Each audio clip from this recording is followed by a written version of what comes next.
শক্তি বিভাগৰ বিৰুদ্ধে ৰাইজৰ প্ৰতিবাদ আপুনি দেখিছে। এইবাৰ শক্তি বিভাগৰ বিৰুদ্ধে এক ব্যতিক্ৰমী প্ৰতিবাদ।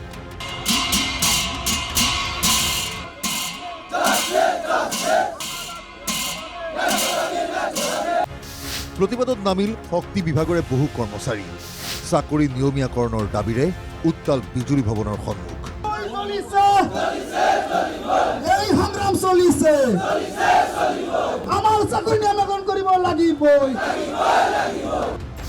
আসাম ষ্টেট আউটসোৰ্স পাৱাৰ ৱৰ্কাৰ্ছ ইউনিয়নৰ প্ৰতিবাদত কপিল বিজুলী ভৱন।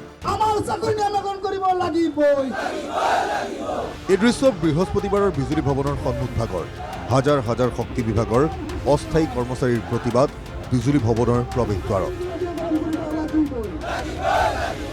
চাকৰি নিয়মীয়াকৰণৰ দাবীৰে উত্তাল প্ৰতিবাদ সাব্যস্ত আসাম ষ্টেট আউটসোৰ্স পাৱাৰ ৱৰ্কাৰ্ছ ইউনিয়নৰ।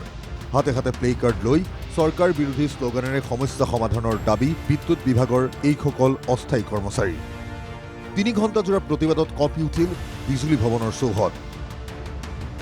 আজি শক্তিখণ্ডৰ মেৰুদণ্ডস্বৰূপ এই অস্থায়ী কৰ্মচাৰীখিনি 80-90% কৰ্মৰত কৰ্মচাৰীখিনি হৈছে বিভাগৰ চতুৰ্থ বৰ্গৰ কৰ্মচাৰীখিনি যদি ভাবে আপুনি, আৰু তৃতীয় বৰ্গৰ কৰ্মচাৰীখিনি হৈছে অস্থায়ী কৰ্মচাৰী।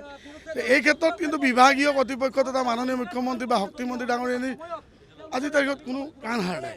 মানে এটা দায়িত্বহৰা মন্তব্য কিছুমানত আমাক পেটে ভাতে মাৰাৰ যি মানে হেৰি কৰি ষড়যন্ত্ৰ ৰচনা কৰিছে, তাক লৈ আজি আমি শংকিত। চাকৰি নিয়মীয়াকৰণৰ লগতে আন বহুকেইটা দাবীৰে স্মাৰক পত্ৰ প্ৰদান বিজুলী ভৱনত। এইসকল অস্থায়ী কৰ্মচাৰীৰ অভিযোগ, চৰকাৰৰ ওচৰত আবেদন নিবেদন কৰিও আজিলৈকে নাপালে সুফল। অতি শীঘ্ৰে তেওঁলোকৰ চাকৰি নিয়মীয়াকৰণ কৰাৰ দাবী, অন্যথা দিল্লীৰ যন্তৰ মন্তৰত গৈ প্ৰতিবাদ কৰাৰ হুংকাৰ প্ৰতিবাদকাৰীৰ। আজি ধৰ্ণা কাৰ্যসূচীৰ জৰিয়তে তেওঁলোকক ক'ব বিচাৰিছোঁ, যদিহে আমাৰ চাকৰিখিনি নিয়মীয়াকৰণ নকৰে তেন্তে অনাগত দিনত আমি যন্তৰ মন্তৰ যাবলৈকে বাধ্য হ'ম। ৰাইজৰ আগত কৈ আছে যে অসমত আন্দোলন নাই, আপুনি এবাৰ নিজ চকুৰে চাই লওক। এয়া 5,000 মানুহে বিজুলী ভৱন কঁপাই আছে। এয়া উদাহৰণ।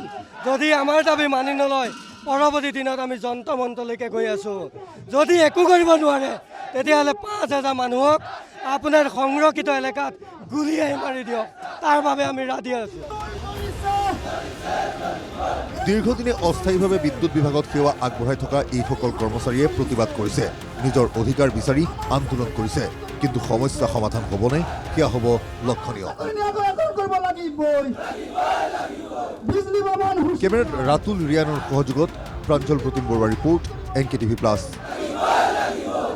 চাকৰি নিয়োগ কৰিব লাগিবই। বিজলী ভৱন হুঁচিয়াৰ।